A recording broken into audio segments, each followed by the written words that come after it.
they knees. All I have is music and a dream. Dream gets me through the day. Pain don't stop. Pain don't stop. Head high gets me through the day. Head high gets me through the day. Head high gets me through the day. 'Cause the pain. They always tell me what I can't do or can't be.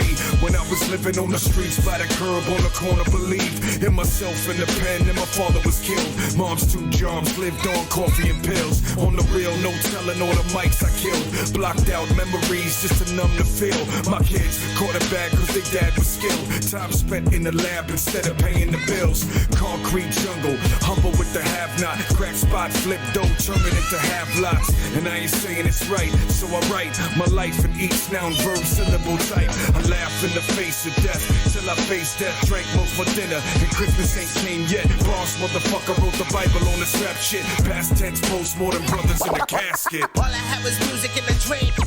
Dream gets me through the day. Hey, welcome to Red River Podcast number, I think this is 99. Today, I get to talk to someone who I've been listening to for a minute, man. So, Big Lefty over here from, many projects, through the years that I've been a fan of. And a special shout out to Joe Cintron for hooking this up. Yup, Joey, that's my boy. Long time I know Joey. Yeah, I just mentioned it to my girlfriend because he lives in Queen Creek, where like her family lives in Arizona. And I was like, that's so random, because she was like, oh, I went to high school with his sister. So I never even met Joe. Like Joe just like, he's like, he's just like, the internet is wild, like you just follow people and you see people. And for the most part, each other, but like maybe you never met sometimes, Yeah. That's crazy. Yeah. Man, so you got some stuff going on. So thank you for your time. You kind of, you have done some features through the years though. But I mean, how I came across to you obviously was through La Coka Nostra, and then from there, but you've done so much stuff. So like, if you could just like, just tell me like why the comeback now with like Masamune and all that other stuff. Yeah. Well, first I'd like to start by saying rest in peace to the 12 United States Marines and one Navy service member that died in Kabul. As you know, I'm a Marine, and I take that very seriously. So rest in peace, brothers. Semper Fi. Yeah, my brother's a Marine. Your brother's a Marine? Yeah. Why he was, but yeah. He always is. Yeah, for sure. Yeah. So why now? So anyway, I left the music business as a whole in I don't know, right before Brand You Can Trust came out. So I was initially on more than just one or two songs, and we talked about it when I was, pretty much done with the music, and so they removed me from some of the songs, and the album is what it is, a fucking amazing album. I mean, you might have had the best song on there. Which one? The one with Sendog, right? Yeah, for sure. I mean, it's the opener, but it's just a mallet to the head. And for someone like me, like I as soon as I saw that, Danny put that together, I was all about it, being a huge nonfiction fan. And then also when I heard Slain do Rich Man, Poor Man, I'm like, yo, who is this guy, right? Like, he fucking killed it on that. Slain's a monster. Yeah, he's a monster for sure. He's a monster. But, I went to school, I got a couple degrees, associates and bachelors, and was just, getting my, what I wanted out of life right, taking care of the family the way a Marine would, and, it's just one of those things. It's like, be careful what you wish for, because you just might get it. And I got it. I got every part of it. And when I got it, I was just, just wasn't, that level just wasn't really for me, So why now? Nah, that's honest as shit though. Like, I love to hear that, because you basically just recently did a song with Scribble on his Black Eyed Children record, and Yeah. the shit you spit on there is like so real. Like, you know, the line, my kids caught it bad because the dad was skilled, time spent in the lab instead of paying bills. And when I heard that, like, I kind of like almost understood a lot of the stuff, and the hook, you know, all I have is music and a dream, you know. So like it was such a, like, listening to that song, man, was pretty deep for sure. Yeah, no, thank you. Yeah, it's a very difficult. Some people can balance it, I guess. For me, you know, it was more difficult. I needed to be an adult and do the right thing. There was some issues at the time, my previous relationship, where you know, the kid was sick, and you know, it was my stepkid, but the kid was sick, and you know, I had to make a decision, you know, to help take care of the kid, or you know, and focus on family, or continue with the dream.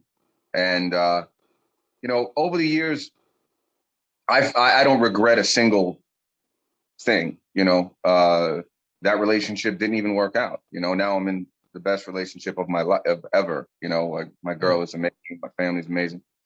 But you know, can you hear that? Can you hear the lawnmower? Yo, it don't even matter, because to me, like, I could pull all the noise out, but All I right, don't you even sure? hear it. Yeah, yeah. My girlfriend's my girlfriend's like doing shit over there too. So yeah, it's all good. I could just pull it out. Yeah. But you know, I don't regret anything. I had a wonderful time with Coca, and had a made a lot of great friends, and to this day, family. You know, Slane, Bill, Danny Boy, Lethal. I mean, these are my brother. We talk all the time, and You especially you visited Danny, like, at the house, the Outsiders, right?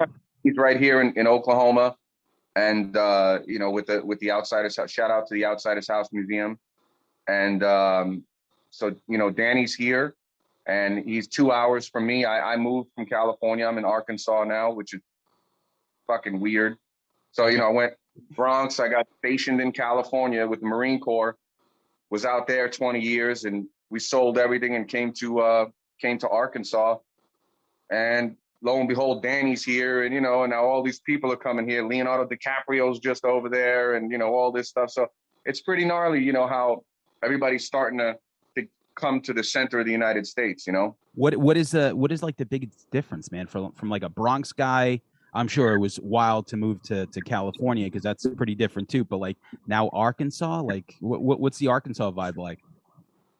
you'd be surprised. It's where I'm at is it's basically exactly like the town I lived in California. I lived in and we owned a house in Riverside, in a town called Menifee, which is just north of Temecula.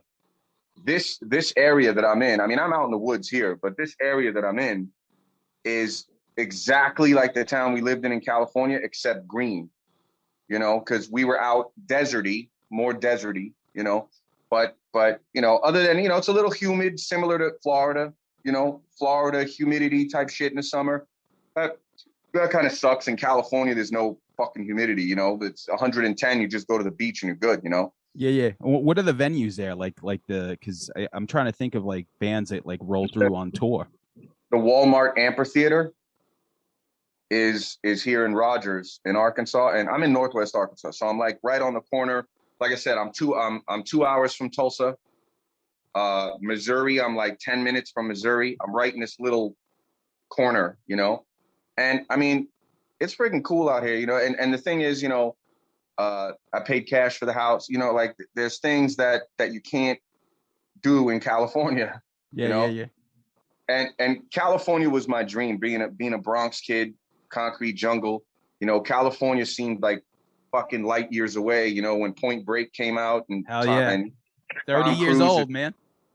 Yeah, Tom Cruise is riding his motorcycle, you know, past Miramar, and the jet's taking off, and he's going up the beach with the bike. Like, that kind of stuff for me was like, that'll never happen to me. And then I did it for 20 years, you know, so that's pretty cool, you know. Yeah, sometimes like I'll watch like something from the other coast. We're on Long Island, and I'll romanticize, I'll be like, oh shit, like we should go visit LA or like Cali and some shit. And it's just through movies, like you just grow up and one day like watching like Less Than Zero or some shit. Yeah, yeah. I mean, that culture, that surfing, skating, that culture out there is, the low riders, and I ride motorcycles. So, I mean, I was riding this morning. I love it. Here, you could just about ride year round also. But in California, you're riding year round. In California, if you want to go on vacation, you don't even check the weather. You don't have to, because you're pretty okay that it ain't gonna fucking rain, and you're gonna be able to do whatever you got planned. Here, you got to check. You can't just go and do what you got to do. But it's nice. Yeah, so just out of curiosity too, like like with the show, our show, we talk a lot of pop culture, music and movies and stuff, but like I always like to know origin. So like how did the music bug hit you? Like because like you rap, like you're a spitter, like you're a lyricist, but like was it beyond hip hop? Oh yeah, yeah, it was definitely beyond. I mean, I played guitar in a little rock band called Midnight. Nice. Play Yeah. guitar, yeah. And I mean, listen, I'm not a guitarist, but I did play guitar at the time. You're talking, 14, 15. My dad was an identical twin, and my father and his brother, my uncle, were singers. That's what they did. My uncle had a #1 hit in 1982. Oh wow. My dad used to hang out with Rodney Dangerfield, and they were, they'd play all the clubs and all the mob weddings that they would have in New York. Like, because I was born in Whitestone. I was born in Queens. For sure. You know where Great Neck is? Yeah, yeah. I know. That's my home. Oh, really? Yeah. So I was in Great Neck all the time. That's where my father lived. My mother and father were divorced. But yeah, so my dad passed away, was killed in 1989 on the Long Island Expressway, actually. Damn. That one exit before Great Neck. And after that, hip hop was a huge thing in my life. But so was Metallica, so was Megadeth, so was rock, rap, hip hop, everything. KRS-One, Special Ed, all the Boogie Down Productions, the early stuff, Slick Rick, all of that stuff was, and I'm from the Bronx at this point, and I wrote a rhyme. It's fucking horrible, and my buddy Kevin, Irish kid from up the street, and we had this little group, and spitting on the street corner, that kind of thing. And next thing I know, I just it started to just build and build. I went out, I bought some equipment to record. Uncle Vic gave me a microphone and this, and little piece of equipment here and there.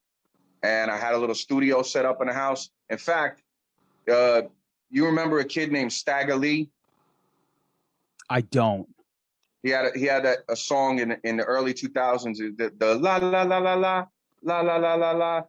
He came out. Stagger, we did his first demo at my house, like when we were kids. I'm talking kids. Yeah. And I started to, just play keys and make beats and that kind of thing. Everybody come to the house and we'd stay up all night and make beats and do music and record songs. Because you could do that. Hip hop is so inclusive. It's like like hip hop. When people tell me they don't like hip hop, I'm thinking like, well, you don't like music because it's from everything. It's like everything can be turned into a hip hop song.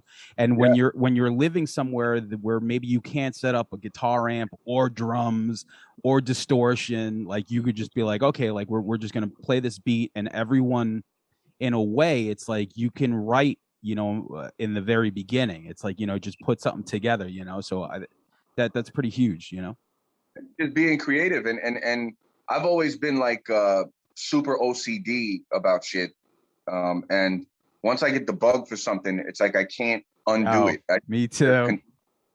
Keep going. So I got better and better, and then we started to hit the radio stations, and I was blessed to live. I used to see Slick Rick all the time. you know, and Mr. Excitement from Hot, his name is Mike, but Mr. Excitement from Hot 97, you know, he brought me out. I was on his radio show called 105.9 Flip Squad Radio. And then I would, just as like a host, and I'd be spitting shit. And then he invited me like to be part of the show. And, you know, he was best friends. He grew up with Funkmaster Flex. So I wound up carrying Funkmaster Flex's crates into the medium, yeah, you know, yeah. shout out to Funk Flex. And, you know, this is prior. I'm young, you know, I'm like 16, 17 years old. This is, you know, early. And that's like carrying James Hetfield's, you know, amp to like the stage, you know? Yeah. It was crazy, you know? And, you know, I met Biggie. You know, this is through the radio station with Mr. Excitement, but we went to the Tunnel. Yeah. You know, I don't know if you ever. Yeah, for sure. Iconic. You know, I'm talking 90s, 94, 93. You know, we're talking that kind of times. And he would take me to the Tunnel. I met Biggie and Diddy and Mobb Deep and J. Rue the Damager and, you know, all these cats in it. And it was just fucking insane. You know, Das Effects was in it. You know, it was just crazy. And so that was the beginning. And then, you know, came some years of you know, Bronx grinding, dumb shit, gonna go to jail, make a decision. Me too. You know, yeah. That was gonna happen, and then that's when I joined the Corps. And when I joined the Corps, it's funny because I don't know if you ever heard of G Fella. You know who G Fella is? I don't, man. You got me on two. I feel Write it fucked down. up. If you don't know who G Fella is, you need to look up G Fella. Okay. So we had a group called Ill Squad. It was a bunch of us. And I had already signed my contract with the Marine Corps. And it was about maybe 2 weeks when I was, you know, going to boot camp. And G Fella calls me up and he goes, listen, you know, the song we did, blah, blah, blah. We got a deal. We got the movie. They putting it in the movie, Romeo Must Die. Oh, shit. I said, yeah, it's if you'd watch Romeo Must Die, it's the song, it's really don't matter to me. It really don't. So I was like, yo, I'm done. I'm done with the music. That's it. So that was the first time. Now that I think about it, that was the first time I was done. I was like, I'm a United States Marine. Boom, that's it.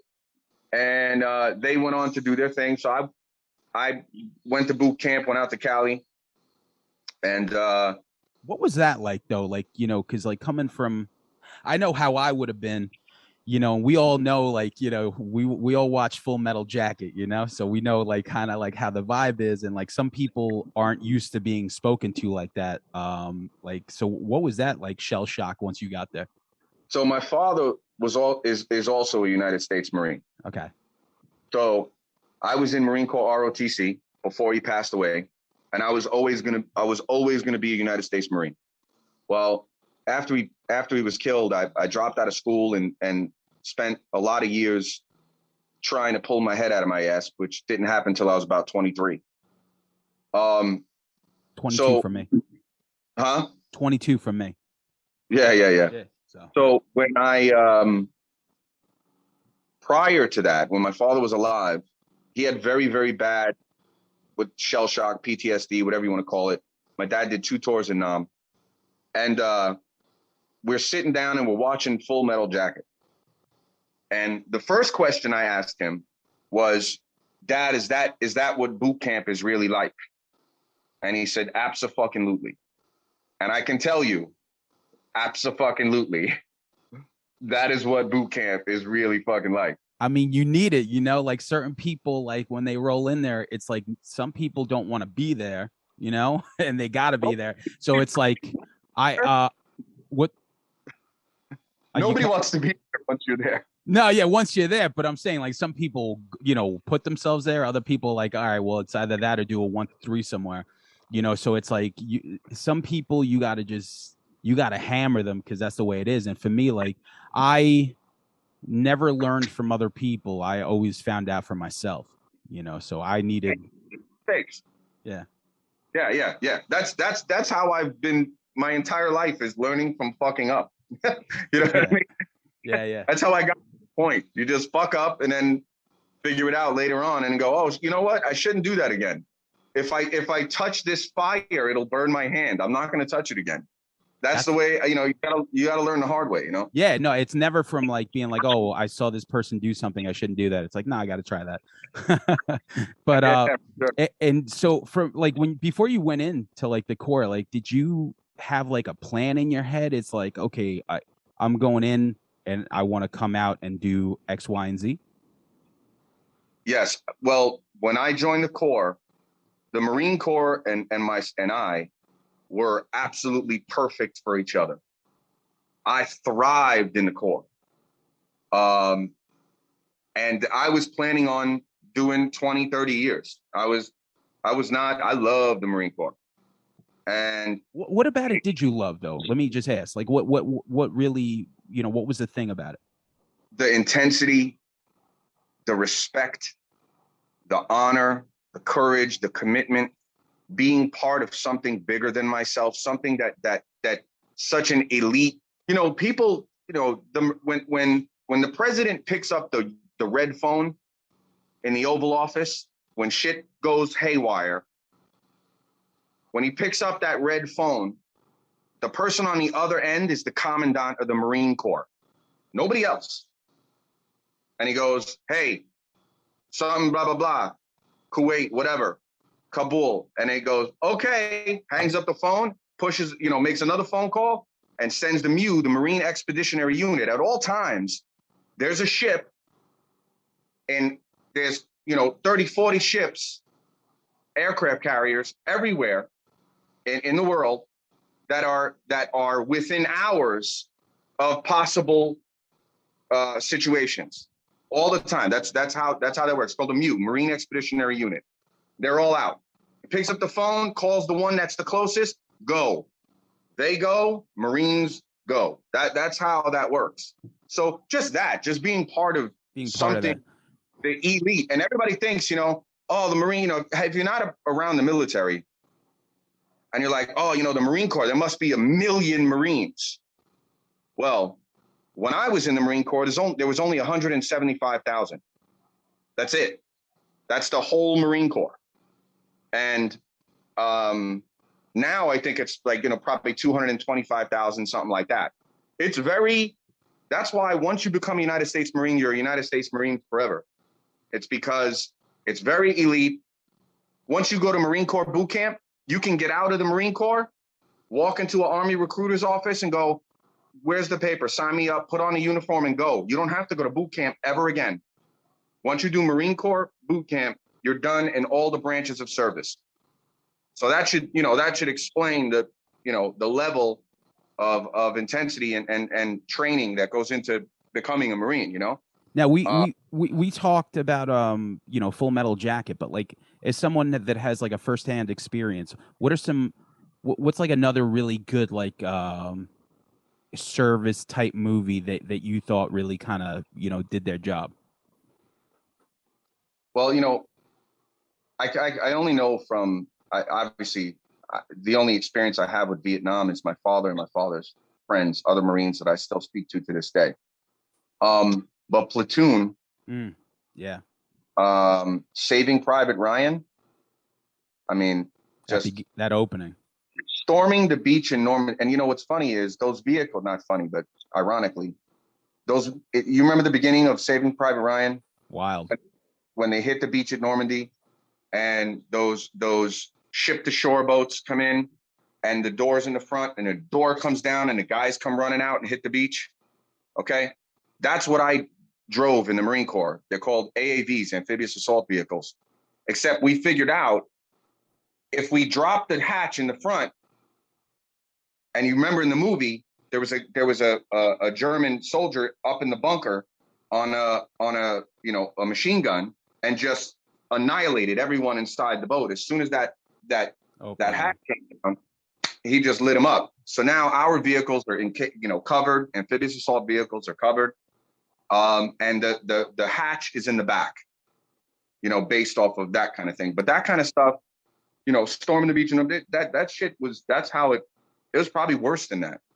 You know, yeah. But that's really how it was. And you know, Platoon's another great one. I always liked Hamburger Hill. I thought that did a. I was just about to say Hamburger Yeah. Hill. There's another great movie. You know, it's all about following orders, being able to follow orders. Because if you don't follow orders, someone dies.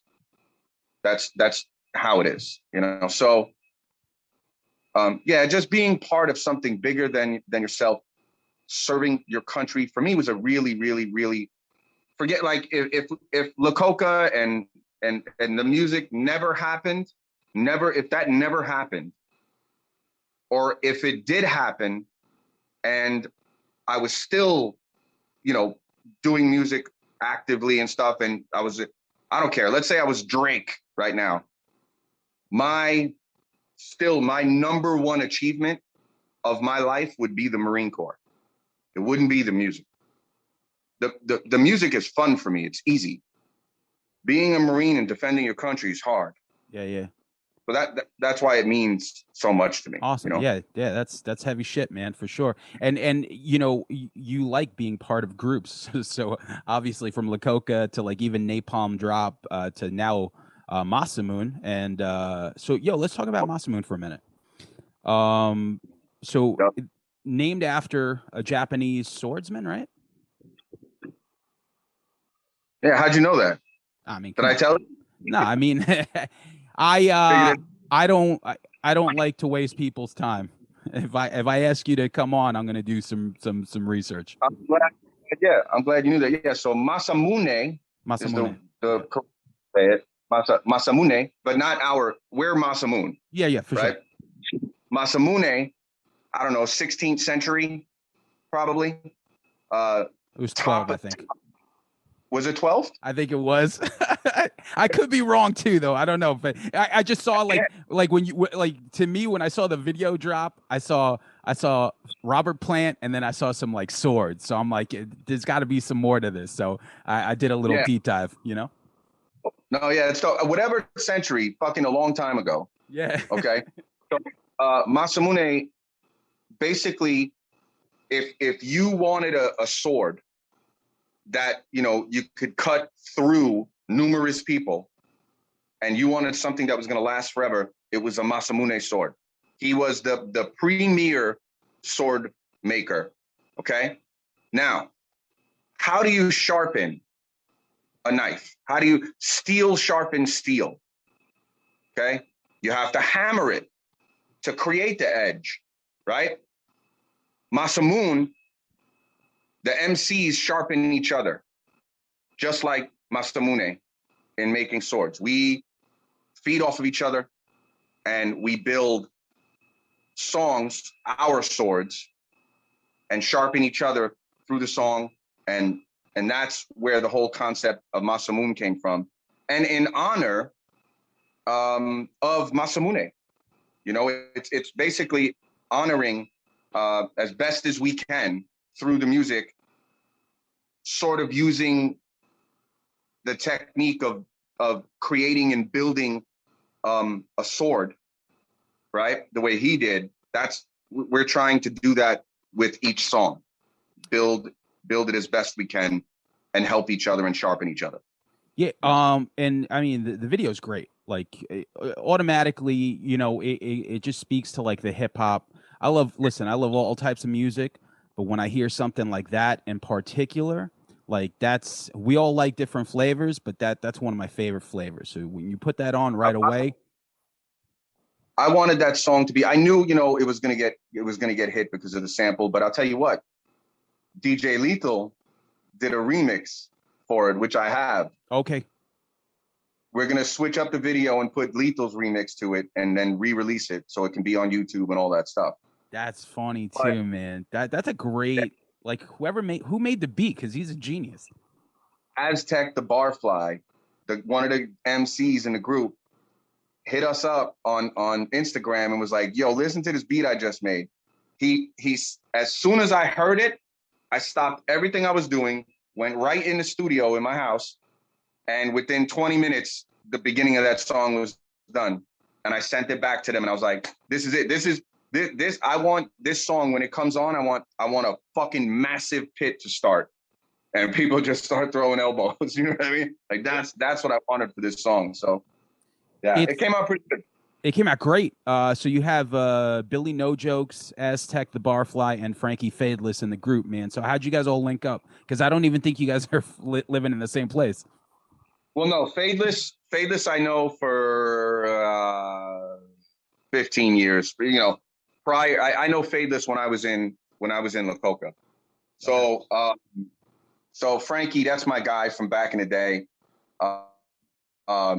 And Billy is Frankie's guy. And Aztec, we met through mutual, you know, friends via Instagram, other MCs and stuff like that. Next thing you know, we're all like, hey, let's fucking do something. And we just started with one and then turned into, you know, it's an album, you know, it's almost done. Okay, cool. Yeah. And you know, the beauty, man. So like I play in a band. I play guitar, I sing, and we all work. So it's one of those things where it's like, yo, we just do it. Like we go to practice on Tuesdays. We put out records. You know, what I came to the conclusion with after we released our last full length record, which was 2018, was like from now on, we're only going to do like 5 songs at a clip. Like every 6 months, we're going to drop 5 songs because I just feel like people will give you 15 minutes of their time.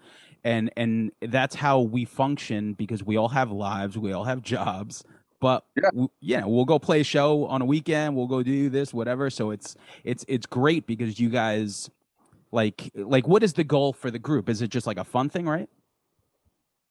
Yeah, listen, you know, at this point in my career, let's get back to the first question you asked me. Sure. So how do we get, how do we get to now, 12 years later? You're doing music again. Well, you know, I had recorded some over the years and got to a point where I started to feel creative again, you know, I was getting, you know, I Germs, good friend of mine, Germs, who produced a lot of Slane's first stuff from Boston. He got a beat on the Napalm Drop too. Yeah, Germs with a Z. Wow, you do your homework, bro. Yeah. Germs with a Z. That's my guy. And he was bugging me. Let's do songs. Come on, let's do it. I talked to Frankie Fadeless. Let's do. And so I started recording again. And it got to the point where at night, my girl would go to bed. It'd be, you know, 10 o'clock. And I'd be excited to go in the room, turn on the speakers, turn on my equipment, and start writing. And that hadn't happened in a long time, you know, where I was excited. I felt like a little kid again. And we did like 14 songs in 2 weeks, or like 3 weeks. We did like 14 songs. And that was a little something. And that morphed into Masa. You know, that kind of morphed into Masa Moon. And yeah, no, it's exciting, you know, it's good stuff. And yeah, we have listen, people are, I'm going to blow up this year. Let's fuck blowing up. I don't care about, you know, nothing up. You like it. You don't, I don't give a shit. Passion. It's passion, man. It's like, to me, you know, like I'm good. You know, I'm in fucking the middle of Arkansas. Like I don't, you know, I'm good. So it brings it back to like the core of like being a fan of music. It's like your friend sends you something and you're like, oh shit, that verse is killer. I gotta fucking like, I gotta kill my verse. You know, it's just that competitive stuff. Yeah. And you know, Masa Moon, everybody's fucking on the same page. Like, you know, Frankie just got this artist to create the name Masa Moon. It's our own letters that we own. And, you know, he's like, hey, I paid the guy. And everybody at the same time is like, how much? He told us, and we all PayPal'd Frankie our quarter, you know, of it. And, you know, it's just easy. It's everybody's on the same page. Yeah. You know, hey, I don't like this beat. Lefty said he doesn't like this beat. Let's pick another beat. Everybody like this beat? Everybody likes it. Okay, right. It's simple. Is Aztec's doing all of them, or you got some other ones? No, you got beats coming from fucking everywhere now, you know. And it was great. The fact that the on my Instagram, the video shadow banned. You know, some people, like my girl sitting next to me, she can't see it. It never showed up in the whatever you call it. Yeah. You know, in your feed. Yep. It didn't show up in her feed. It's shadow banned because of the fucking sample. And YouTube killed that shit within literally 10 seconds. It was gone. I go through that too.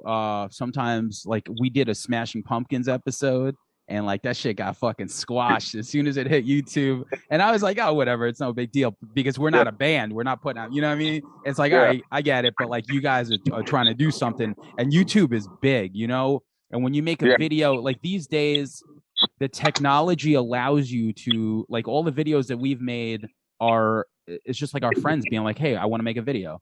And they make a, you know what I'm saying? Like, the technology is just so great. A lot of great DIY tools like Bandcamp, Instagram. You know, we're all on the same page now, you know? Yeah. And, you know, it was great that the shit got banned because, I mean, look, the real Big Left on Instagram, the page has, you know, what do I have, 900 and something followers, right? The fucking videos got over 600 plays. I'm fine with that. That's a win to me. It's huge, you know? win. Yeah, I don't give a shit, you know. If people like it, God bless. If you don't, well, there's more coming, you know. You see, I'm sure we'll get to something that they like, you know. For anyone that follows your career and knows the work that you've done, I think it's very much on brand. Like, it's very much on brand. Like, that sound, even the group, you know, like you said, man, you like being a part of something bigger than yourself, you know. So, correct. Like, that's where this group comes from as well. So I also, you did some like cool features. I wanted to shout out the Pantheon the God song, Stars and Bars, which I thought was good, which also your boy Frankie Fadeless is on that track. Yep. That's Pantheon the God is what spawned Masa. Okay, cool. Yeah, well, Pantheon the God is what got me excited to do music again, I guess. You know, and we have to thank Germs for that. It's all, you know, that was him annoying the shit out of me. You know, he used to send me, I have hundreds of beats from him. He would just send them and then call me. You know, he bothered me into becoming creative again, which is great. It's good. We're having fun. And when you start writing again, though, like, do you feel like, you know, sometimes I write a song and I'm like, I just know that it's not the best song that I've written, you know? And like, when you first start writing again, do you just like kind of like, you know, crumple up everything, or do you feel like you got it right away? No, I you know, the Big Left shit that I do is I've done it so much, it's secondhand to me. So if I could write a verse right now while we're fucking doing this, and you know, it would be a Big Left verse, and it would sound, you know, it's just, I've become, you know, it is what it is. Is it the best thing ever? You know, no, you know, sometimes you get some super dope punchlines. Sometimes you get some multisyllabic quatrains and shit. Yeah, I can, you know, we can get it in, but it is what it is. I'm happy with what Big Left is. And I just, you know, it's secondhand now. It's just, it's like riding a bike, you know? Okay. Yeah. Somebody write a verse, done, you know? And then you get I think the best thing about me when I on, you know, on a song is the projection, my voice. You do it with melody. You got melody in your voice. Yeah. So it you know, and that's always been one of my attributes. You know what I mean? You know, Slaine and Bill are fucking Bill. I mean, is just his writing. Yeah. You know, is in the fucking stars. He's amazing. You know, and I sit there sometimes and go, how the fuck? And I'm with him. So, you know, when we were together. Yeah. Going, how did you even come up with that? Where did that come from? Because I don't know. You know, it just comes out of him. It's secondhand to him, just like my projection and how I place my words in each bar is just secondhand, you know, to me, to him, that intricate writing. Slaine too, in Slaine. So I'll just say Bill. What I love about Bill is it's like changing the channel on a TV in like 1993. Like, his rhymes are just like, it's like pop culture buffet. Like, if you like, you know what I mean? Like, it's just like the craziest shit. Like, he'll be like, speak to deaf Americans like Tom Araya. And to me, I'm thinking like that's crazy because I know exactly what that means to me, but it might not mean the same to others. And Slain has these patterns that are just unreal. His rhyme patterns are just, and you know what? I gotta, that's what that you are what you are where you eat. You are what you surround yourself with. And prior to being around Bill and Slain, Lefty was very. I keep talking to myself like in the third fucking person. I'm not trying to be. I differentiate. Nah, for sure. Yeah. Music shit does. That's Lefty. My name is John. Hi. Yeah. You know what I mean? Like that's how I am. But anyway. The Big Left shit prior to being around those dudes was Dr. Seuss compared to now. And it's still some fucking Dr. Seuss shit, except now I've got these patterns and these things that I learned from people like Slain and Bill and my favorite MC of all time history. He knows it. I've told him, I've got on the phone and told him, OC. That's my guy. He know forever and ever. He's the best MC of from him, Slain, Bill, even Danny Boy. Danny. I say, Danny, what do you think? What do you want on this song? And 38 Revolver. Yeah. Okay. So I said, what do you want me to do on this? And his answer was, I don't know, do some serial killer shit. So I say in the song, you want the serial killer shit. Late night break in the house, throw the dog a steak and fuck your wife in the couch. I'm wiping them out, burn the fucking kids in the bed. Ted Bundy, because I'm taking the head, So that was fucking Danny said, do some serial killer shit. Boom. Ted Bundy, cut off heads. You know what I mean? And then just put it in a song. So you surround yourself with these geniuses and it's gonna rub off. You're right. You're right. I got I got lucky being around these guys and being able to call them friends and learned a lot. And it just sticks with you. Like I said, like riding a bike. Yeah, for sure. I mean, those guys are, we all grew up listening to them and stuff. And it's funny that you say Dr. Seuss. That is a way, but like there's certain people who are just good with words. You're one of them. I think Evidence is another guy from California where he's like, the way he raps isn't like Slain, but it's about the production. And I think as long as you have a good ear for production, which I feel like you do, you could always do your thing. And sometimes you play like Mike Ness from Social Distortion, and sometimes you play like Yngwie Malmsteen. It just depends on the song, So it's like sometimes you shred. Another thing I wanted to bring up was that Napalm Drop with Scribble. I don't know much about Scribble, but when I listened to this record, I was pretty blown away. And the fact that it came out like last year sometime, right? Like, how'd that come together? Halloween. Yeah.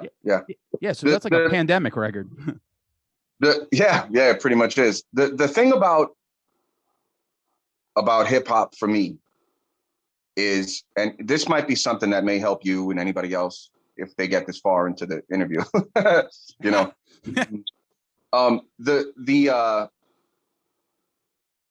MCs, I consider myself an MC. I'm not a rapper, right? I consider myself a legit fucking Bronx MC. My thing is, when I hear it's hard. The producer actually writes the song. Sure. I don't. When I hear the beat, it speaks to me and tells me what to say. So you need those two things, to be able to. So yes, I am the one writing it, but the words are coming from what I'm hearing. It's a band. Yeah, it's not coming from just my brain. I don't normally just write. Sometimes I'll think of a dope line. It'll just pop out and I'll write it, But most of the time, the shit happens while listening to the beat that whoever sent me, So like When I Die, if Wrath Kai, another dope producer, if Wrath Kai didn't produce that beat, When I Die would never be a thing, So, but anyway, back to Napalm Drop. So Scribble hit me up on Instagram. I didn't know him, you know. And he's like, yo, big fan, blah, blah, blah. I'm so glad you're back. You know, that's what everybody, you know, everybody's been very kind since I came back, you know.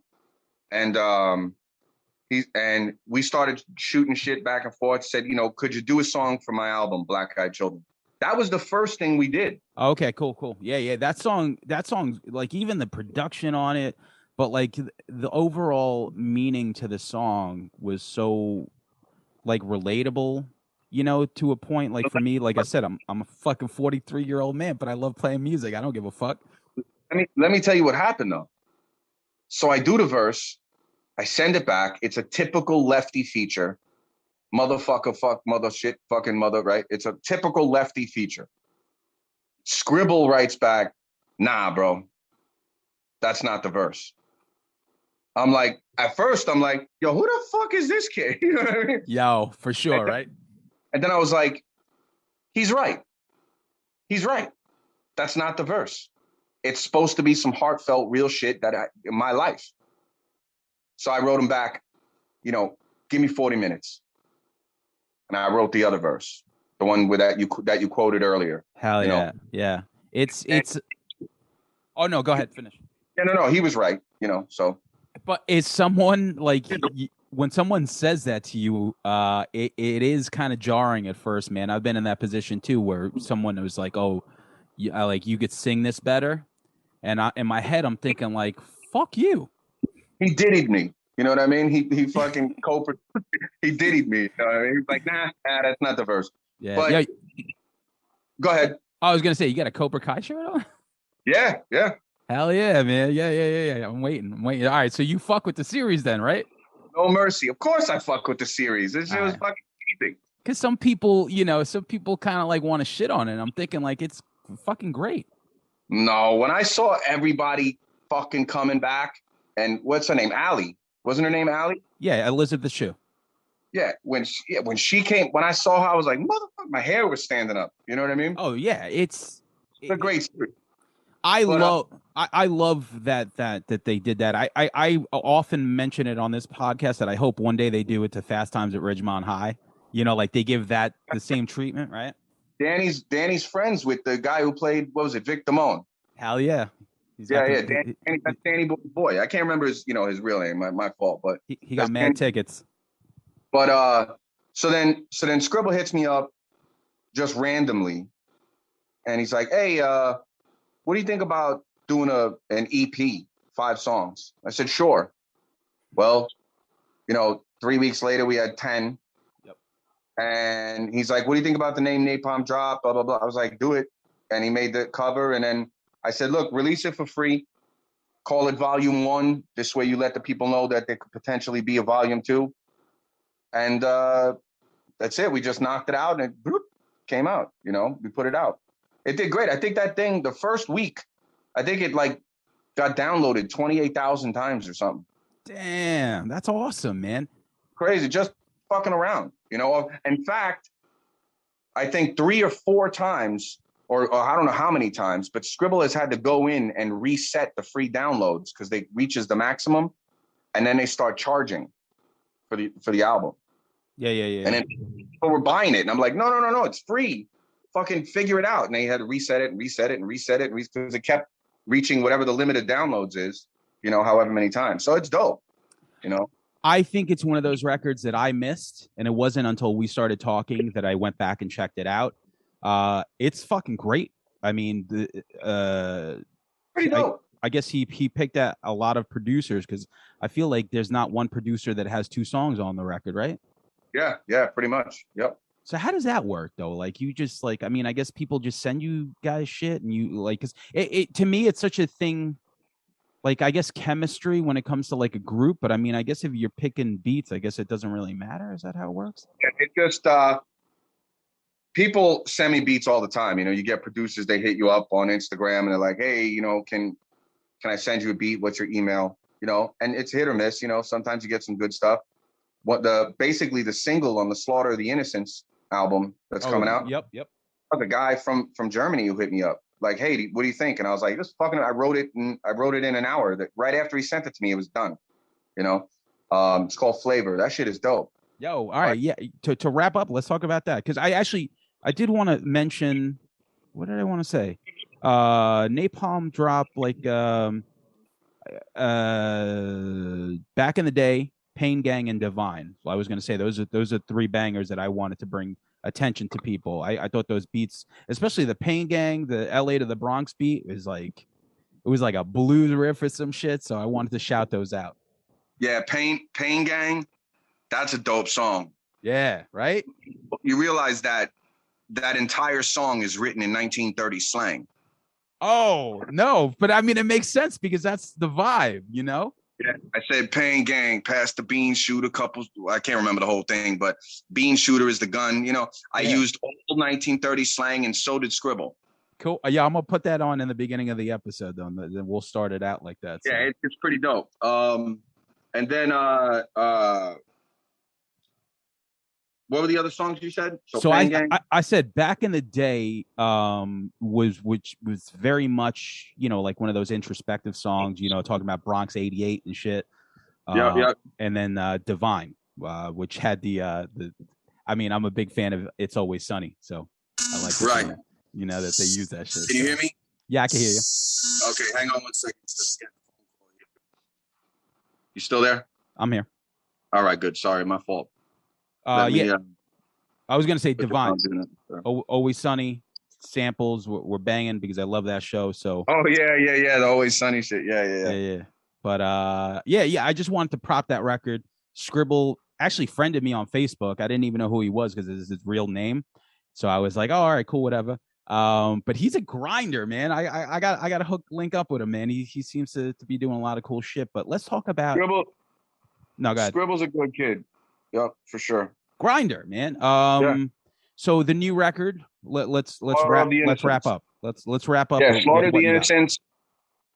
Force 5 Records. Shout out to Danny Diablo. Yeah, man. The whole DMF crew. I had him on the other podcast.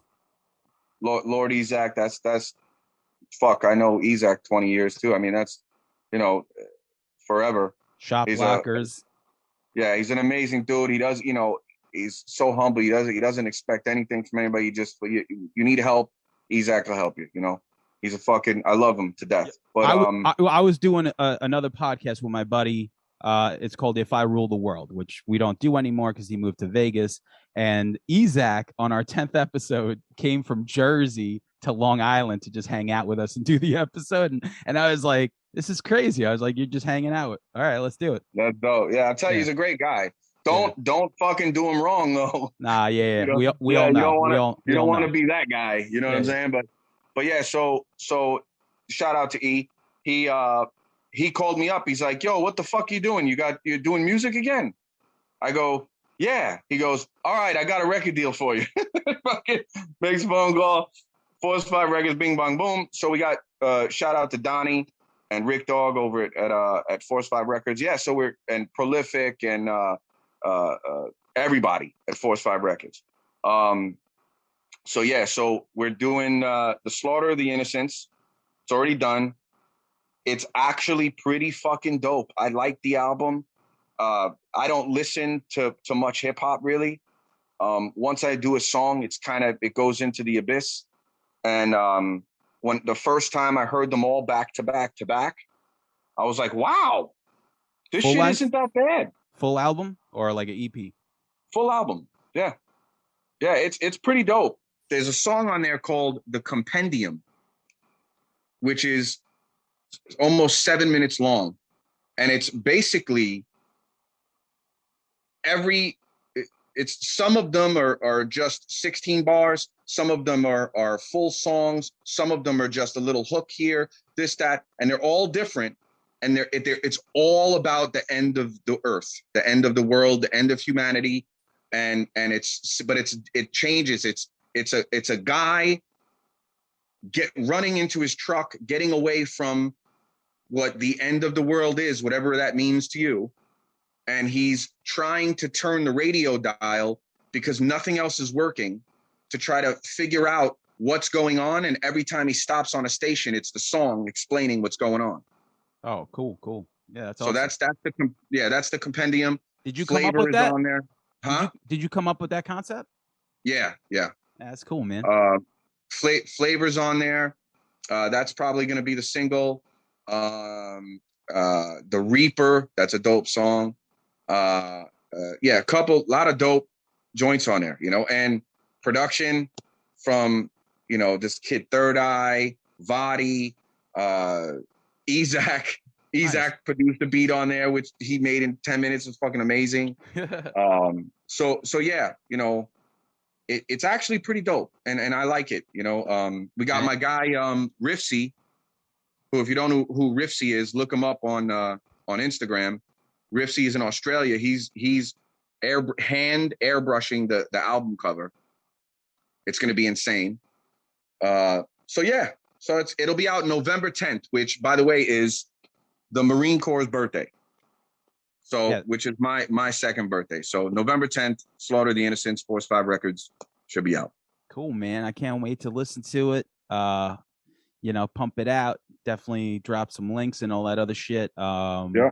And that's it, man. The last question I'm just going to ask you, because I find it interesting that you said that you don't listen to much hip hop these days. So leave me with some bands that you've been listening to, or what does Lefty listen to, or John these days? It's all classic rock. Cool. Give me I love Neil Diamond. Okay. I got the little garage bar set up, put on some Neil Diamond and have a couple beers. Yeah. I'd say if I had to pick a band that represent Megadeth. Oh yeah, that's cool. Yeah. So, but Rust in Peace or Peace Sells? Rust in Peace. Yeah, for sure. Yeah.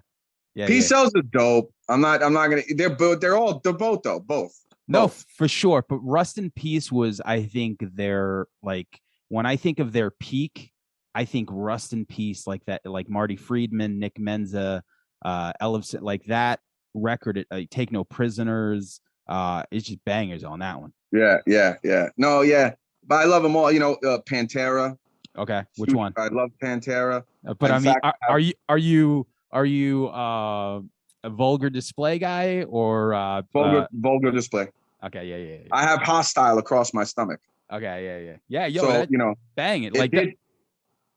I sobered up halfway through the tat, and we didn't do fucking Hostile.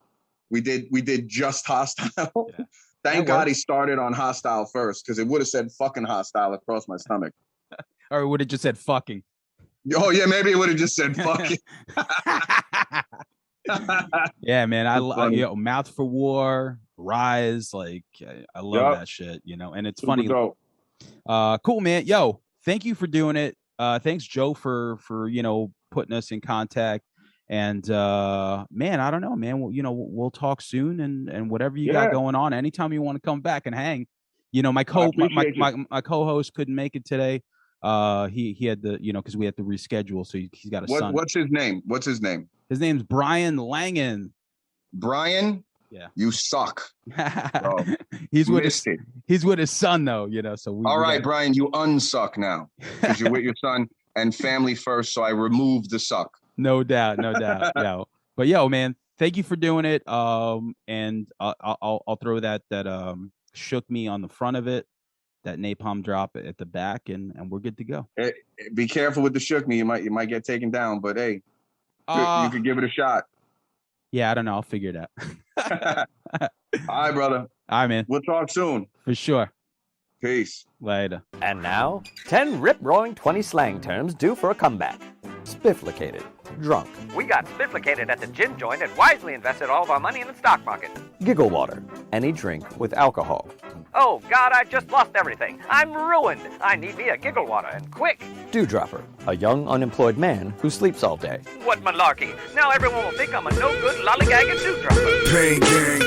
past the bean shoot, a couple bell bottoms, corner buttons, time to am screen. Not going back to the can. Hit the cat house, cabbage in the pocket, and canaries on stage. Put my cheetahs on. This is kinda like a clip joint. She's a doll just to make it a point. All dolled up, elephant ears is outside. Time to slide on the slide. Duck the G-men, tucked under the cement. Looking for the next gin mill. Grab the hooch, left them holding the bag. It's the truth on the lamb. Gotta make the orphan paper. Oyster fruit for the caper. Come here, kid, use your peepers. Better not be a pigeon. I'm a punk trying to make me a living like religion. Savvy, tell Sammy it's a suit job. Bring the suit all balled up and ready to shoot. Bump gums, you're catching the boot. Come on. You a crumb, bush wash, bumping gauze. Got your pimp, so I'm pitching wool until the sun come. Always got that Cadillac, tongue to the bricks for the kill, cause I'm still packing heat on the hip. Henny boys around the scupper getting smoke. Flat foot in the Chicago overcoat, let it flow. Get on the horn, let them know we got the holds. My goals on the loose, trigger men, they got the juice. If you a weed, better take a pound of kid, hit the street. Cause I'm coming for them sons next week. Kibosh on the speed. They ain't gon' make tracks while you weep. I'm plenty rugged, leaving a joint of permanent sleep. Get the butter on, hit the gym meal. Boost the low, come back with a bat for round two. Breaking stabs and wits in the guts. Making sure it's spray right. Chopper to a clam bake, filling you with daylight. Get a load of them gams on the weed. The legs are like the stock market. They go up, up, up, and up forever.